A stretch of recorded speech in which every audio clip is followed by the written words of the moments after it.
E se eu te dissesse que a Airbus pode estar prestes a fazer o movimento mais ousado e arriscado da história da aviação narrow body? Não criando algo totalmente novo, mas esticando uma aeronave que nunca deveria ameaçar os gigantes. Imagine isso, é 2031. Você está embarcando numa aeronave que parece familiar, mas diferente, mais longa, elegante, com capacidade para 180 passageiros em vez dos usuais 130. É um A220, mas que está prestes a virar o mundo da aviação de cabeça para baixo. É o que está acontecendo agora a portas fechadas na Airbus. Estão em andamento estudos avançados para algo chamado A220-500, um alongamento tão ambicioso que pode desafiar o 737 MAX 8 da Boeing e até canibalizar o próprio A320neo, o mais vendido da Airbus. Mas aqui está o ponto-chave. Não se trata só de construir um avião maior. O que está em jogo é se a Airbus está disposta a arriscar o seu próprio império para reformular o futuro dos voos. O que está em jogo? Nada menos que o controle do mercado narrow body pelas próximas 3 décadas. Deixe-me te levar de volta ao ponto onde essa história realmente começa. Porque para entender por que o A220-500 importa, você precisa saber o quão improvável foi o sucesso do A220. Imagine Montreal, 2008. A Bombardier, uma empresa mais conhecida por motos de neve e trens do que por aviões comerciais, anuncia que vai enfrentar a Boeing e a Airbus. Os veteranos da indústria riram. O C-Series, como era chamado na época, era o equivalente na aviação do Davi enfrentando 2 Golias ao mesmo tempo, e por anos parecia que os céticos estavam certos. Os estouros de orçamento se multiplicaram em bilhões. Os clientes iniciais hesitaram. O programa balançava na beira do colapso, tornando-se uma lição cara sobre por que startups aeroespaciais não desafiam gigantes centenários. Então veio 2017 e tudo mudou da noite para o dia.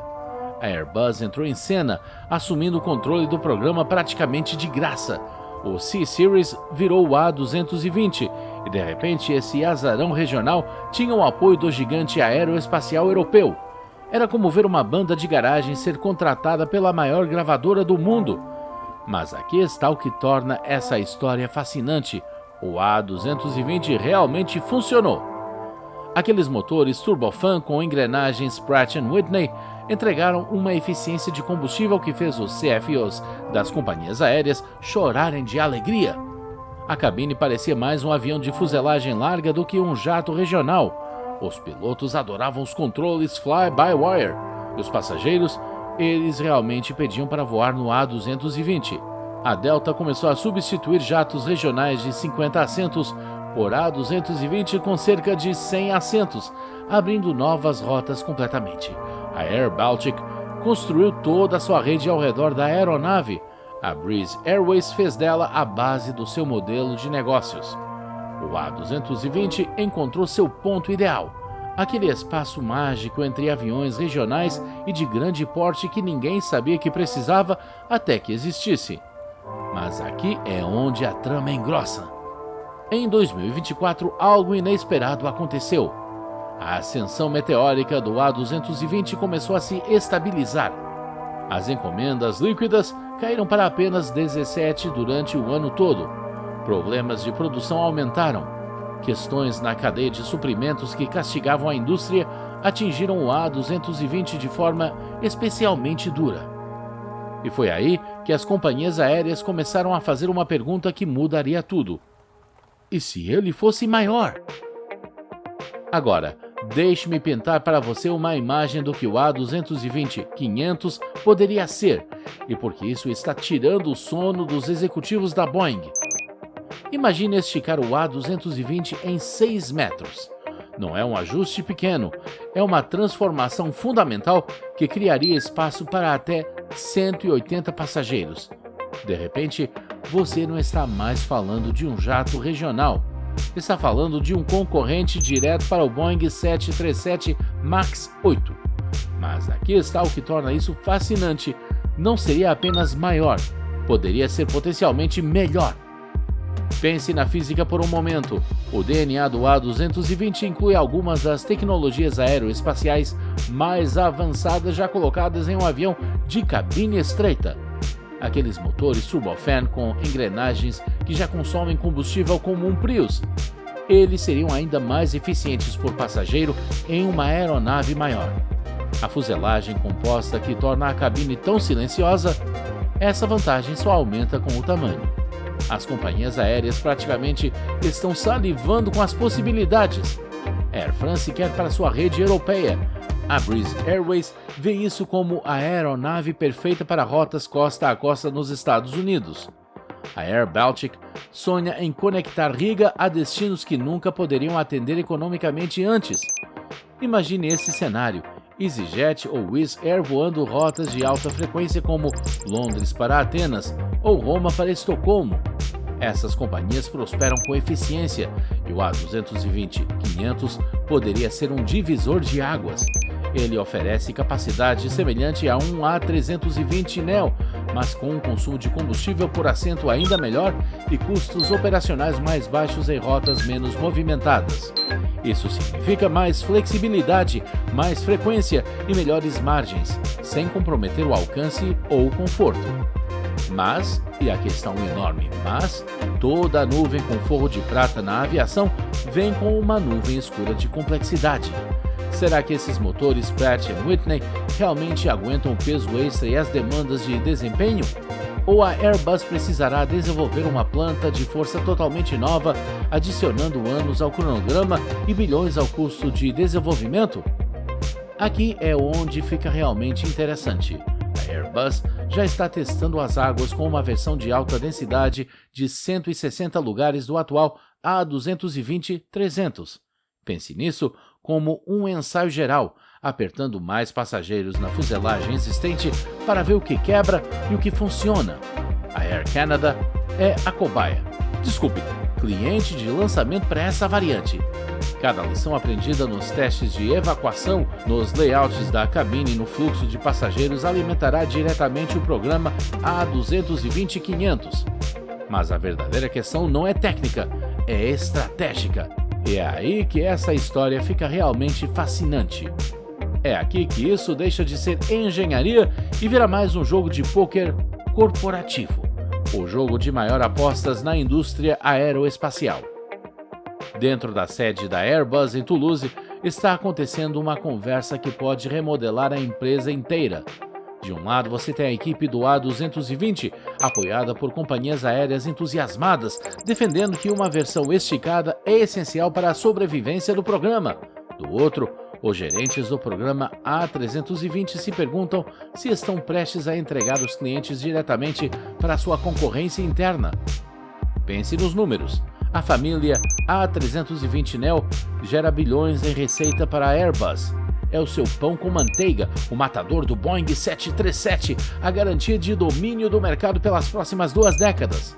Agora imagine o lançamento do A220-500 e ele for tudo que os defensores dizem: mais eficiente, mais confortável, mais flexível que o A320neo para muitas rotas. O que acontece com esses pedidos lucrativos do A320? Christian Scherer, diretor comercial da Airbus, insiste que o A220-500 completaria a família em vez de competir com ela. Mas decisões de compra de companhias aéreas não são feitas em folhetos de marketing, são feitas em planilhas. E se os números do A220-500 forem melhores, as companhias aéreas seguirão o dinheiro. Há outro jogador nesse drama sobre o qual quase ninguém fala: a Boeing. Enquanto a Airbus debate internamente, a Boeing observa, espera e provavelmente comemora silenciosamente cada mês que passa sem um anúncio de esticada do A220. O 737 MAX 8 pode não ser a aeronave mais amada da aviação atualmente, mas é comprovada, está disponível e não exige que as companhias aéreas apostem em um avião que ainda não existe. Mas aqui está o detalhe que pode mudar tudo. Os próprios erros da Boeing podem ter criado a abertura perfeita para a Airbus. A crise do 737 MAX prejudicou a reputação da Boeing com muitas companhias aéreas.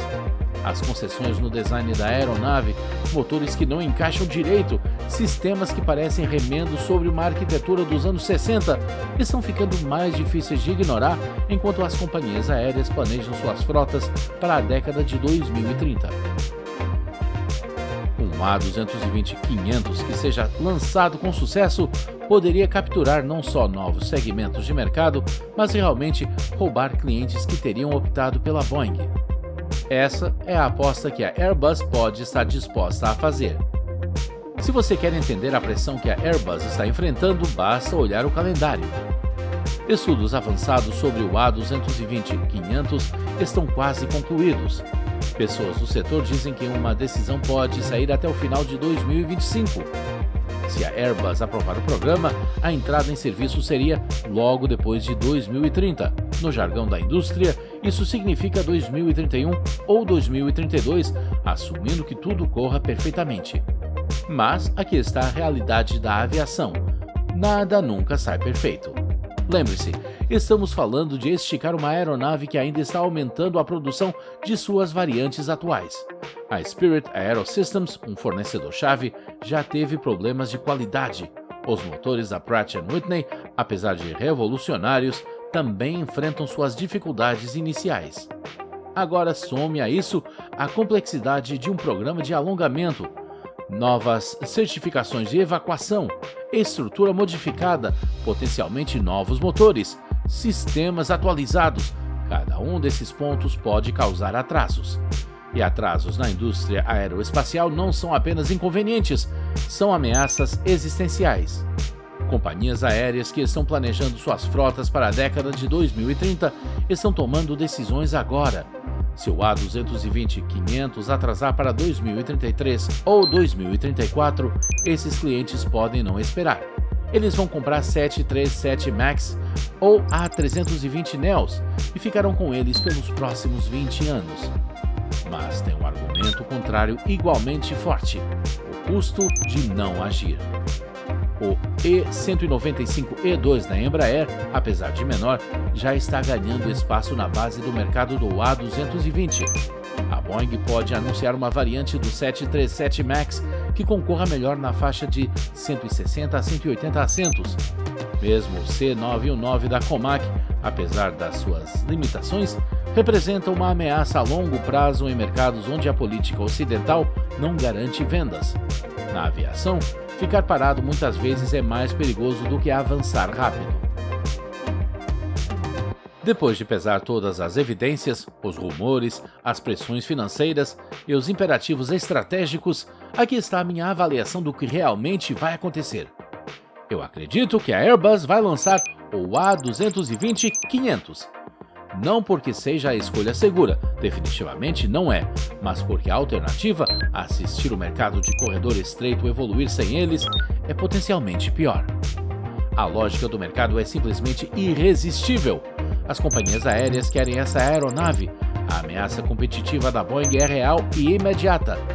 E o potencial para dominar um segmento de mercado que pode definir a década de 2030 é valioso demais para ignorar. Mas isso é crucial. O sucesso está longe de ser garantido. Os desafios técnicos são reais. O risco de canibalização é genuíno. O cronograma é agressivo, mesmo para os padrões aeroespaciais. Se a Airbus tropeçar, se os motores não entregarem o esperado, se a economia do projeto não se confirmar, isso pode se tornar uma lição muito cara de ambição exagerada. No entanto, às vezes na aviação, o maior risco é não correr riscos. Veja a abordagem cautelosa do Boeing para substituir o 737. As atualizações incrementais e a relutância em projetar algo realmente novo abriram a porta para a Airbus dominar com a família A320neo. A Airbus pode estar prestes a retribuir o favor com o A220-500. Os próximos 12 meses serão cruciais. Fique atento a indícios nas teleconferências de resultados da Airbus, anúncios de fornecedores e sessões de planejamento de frotas das companhias aéreas. Quando a decisão chegar, e ela chegará em breve, seu impacto vai reverberar na indústria por décadas. Aqui está o que eu quero que você pense enquanto assiste essa história se desenrolar. Pode ser que estejamos testemunhando o nascimento da aeronave que vai definir a década de 2030. O A220-500 pode ser o avião que finalmente comprova que maior nem sempre é melhor, que design inteligente, tecnologia avançada e posicionamento de mercado perfeito podem vencer o pensamento tradicional. Ou talvez estejamos vendo a Airbus fazer uma aposta que ou cria dinastias ou as destrói. De qualquer forma, vai ser fascinante acompanhar. O que você acha? Você gostaria de voar em um A220 esticado? Você acredita que a Airbus deveria se arriscar nessa jogada ou acha que é arriscado demais até para uma empresa que construiu sua reputação em movimentos ousados? Deixe seus pensamentos nos comentários. Eu leio cada um deles e alguns dos melhores insights vêm de vocês, os espectadores que entendem a aviação no nível mais profundo. E se histórias assim te fascinam tanto quanto a mim, garanta que está inscrito e com as notificações ativadas, porque essa história do A220-500 está longe de acabar. O próximo capítulo pode acontecer a qualquer momento e quando isso acontecer, você vai querer estar aqui para mergulhar fundo no que isso significa para o futuro do voo. A revolução das aeronaves de corredor único não está chegando, ela já está aqui. A única questão é quem vai liderá-la.